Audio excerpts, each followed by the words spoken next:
So okay, you guys, I'm coming. I've come up with this concept of people being in their being able to visualize people in their individual box, and the whole process of being in the box and wanting to is transition out of the box without fear, and so many other elements of being in the box.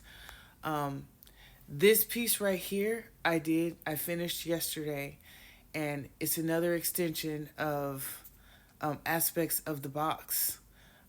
This piece is called The Mechanic. I'll show it to you.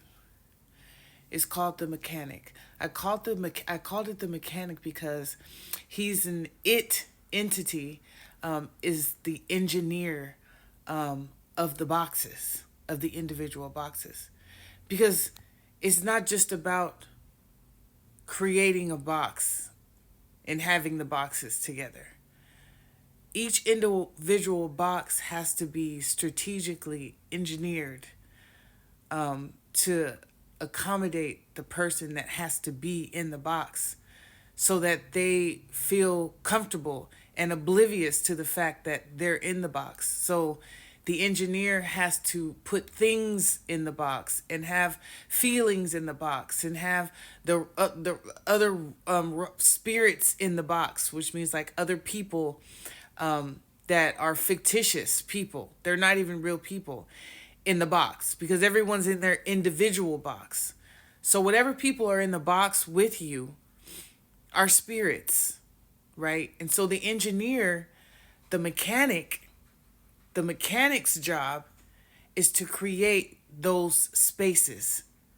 So each box is thought out.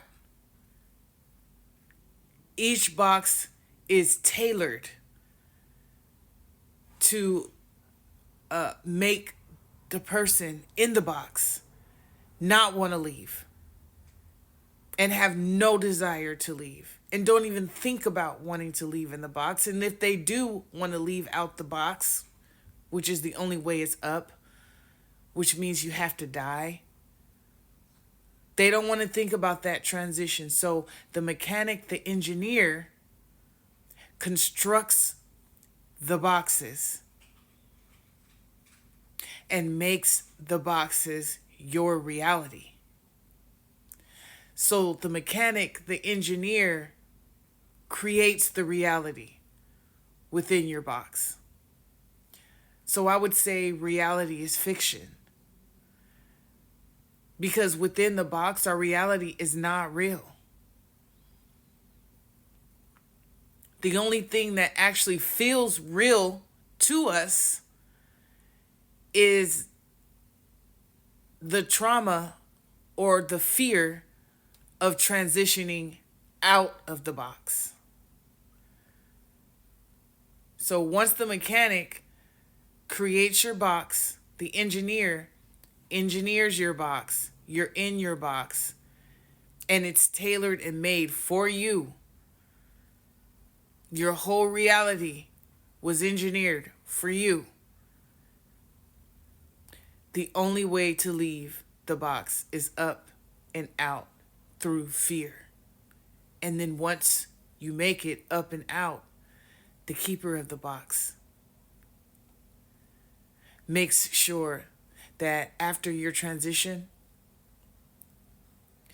you don't have the capabilities to come back on your own, to tell anything when you transition back in. He's pretty much the supervisor. He keeps all the boxes. He watches down in all the boxes. He's like Big Brother. He's the puppet master. And this is the engineer who creates the boxes and tailors the boxes. And engineers are all our own realities. Yeah. And the next piece that I created is called The Welcomer. And I just finished drawing him, but I will be completing him at the Flow Lounge next Wednesday at Callie's Bar in Berkeley from 8 to 12. And so, also, the job of this entity, the mechanic, is to repair the boxes. So, for example, if your car gets broke, you take it to the mechanic fixes it, you get to go about your life, you're happy again. So, the mechanic, when something goes wrong in the box that's not supposed to, for example, like you're seeing deja vu often, or you're feeling like some people feel like they see shadows in the dark, or you feel like somebody's looking at you, um, or you might transition over to the other side after you've experienced your trauma. Maybe you drowned, now you're dead, you're transitioning to the other side, and you come back. Um, the mechanic fixes your box. And when I say fixes your box, it makes sure that all of those things that you were experiencing that you're not supposed to see, like visions, it takes those things away. It reconstructs your box so that you don't have those experiences. And that's overseen by the keeper of the box. But the mechanic's job is not only to engineer the boxes, but also to make sure the boxes are doing their job, are doing what they're supposed to be doing. And that's keeping you in fear, keeping you trapped and happy and satisfied with being in the box. It's almost like it has to work like a clock, like I was saying before. It has to be clockwork. And if there's mechanisms in the clock that stop working, and the ball stops rolling, and you start to become woke, that's what they call it, woke. You start to become woke. The mechanic's job is to reconstruct your box so that you're asleep again. And that's what the keeper of the box wants. The mechanic.